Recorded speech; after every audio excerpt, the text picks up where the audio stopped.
حقیقی قدر معلوم ہو گئی، اس دن پردہ عام ہو جائے گا، بے پردگی ختم ہو جائے گا۔ بے پردگی کا ذمہ دار کون ہے؟ شوہر ہے، باپ ہے، بیٹا ہے، بھائی ہے۔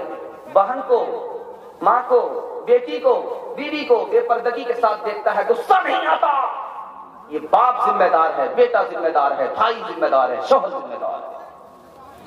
بے پردگی کا ذمہ دار کون ہے؟ یہ سماج ہے۔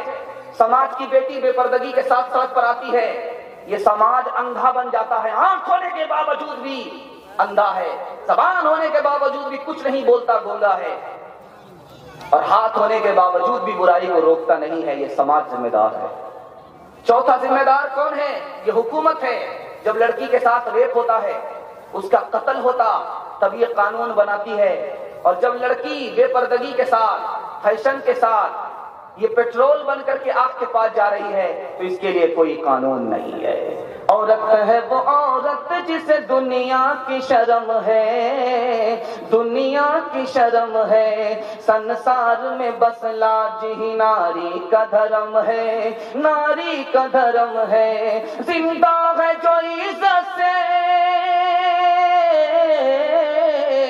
زندہ ہے جو عزت سے، وہ عزت سے مرے گا، جیون ہے اگر زہر تو پینا ہی پڑے گا، پینا ہی پڑے گا۔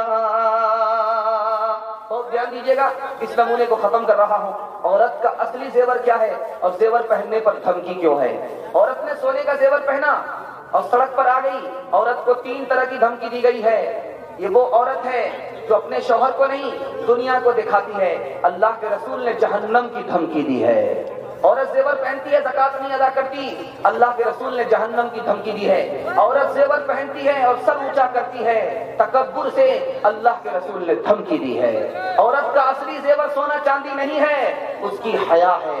تمام نبیوں کی سنت 4 چیزیں ہیں، خوشبو ہے، نکاح ہے، مسواک ہے اور حیا ہے۔ حیا ایمان کا بہت بڑا شعبہ ہے۔ حیا سے پتہ چلتا ہے کہ یہ مسلمان عورت ہے، جب حیا نہیں ہوتی تو پتہ چلتا ہے کہ یہ مسلمان عورت نہیں ہے۔ حیا کے ایمان کے ساتھ چلتی ہے، جب حیا نکل جاتی تو ایمان بھی رخصت ہو جاتا۔ حیا سے سر جھکا لینا، ادا سے مسکرا دینا، حیا سے سر جھکا لینا، ادا سے مسکرا دینا، حیا سے سر جھکا لینا، ادا سے مسکرا دینا، حسینوں کو بھی کتنا سہل ہے بجلی گرا دینا، حسینوں کو بھی کتنا یہ طرز احسان کرنے کا تمہیں کو زیب دیتا ہے، مرض میں مبتلا کر کے مریضوں کو دوا دینا، مرض میں مبتلا کر کے۔ رات کا سناٹا تھا، 3 عورت کوٹھے پر کپڑا بن رہی تھی، چراغ جل رہا تھا۔ ایک بادشاہ بھیس بدل کر کے جا رہا تھا، کون میرے خلاف سازش کرتا ہے، سیاست کرتا ہے؟ ایک لڑکی کہتی ہے وہ جا رہا ہے، دوسری لڑکی کہتی ہے وہ نہیں ہے، تیسری لڑکی کہتی ہے وہی تو ہے۔ بادشاہ کے کان کھڑے ہو گئے، یہ لڑکی میرے خلاف سیاست کر رہی ہے، سازش کر رہی ہے۔ پولیس والے کو بھیجا، تینوں لڑکی کو ہتھکڑی پہنا کر کے پولیس والے لے کر کے آ گئے۔ ایک لڑکی کہتی ہے وہی تو ہے، دوسری لڑکی کہتی وہ ہوتے تو وہ ہوتے، تیسری لڑکی کہتی وہ نہیں وہ تو ہے۔ بادشاہ کا اور دماغ خراب ہے، پہلی بار کیا کہا کچھ نہیں سمجھا، دوسری بار کیا کہا کچھ نہیں سمجھا۔ بادشاہ نے لڑکیوں سے کہا کہ تم نے کیا کہا سمجھاؤ۔ کہا پہلے ہاتھ سے ہتھکڑی ہٹاؤ، وعدہ کرو تب مطلب سمجھائیں گے۔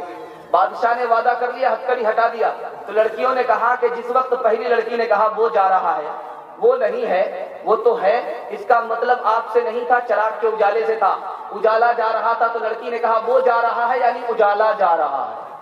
دوسری لڑکی نے کہا کہ وہ نہیں ہے یعنی تیل نہیں ہے، وہ نہیں ہے تیل نہیں ہے۔ تیسرا مطلب تھا وہ تو ہے پھر اجالا کیوں جا رہا، تیل تو ہے پھر اجالا کیوں جا رہا ہے، یہ مطلب چراغ سے تھا آپ سے نہیں تھا۔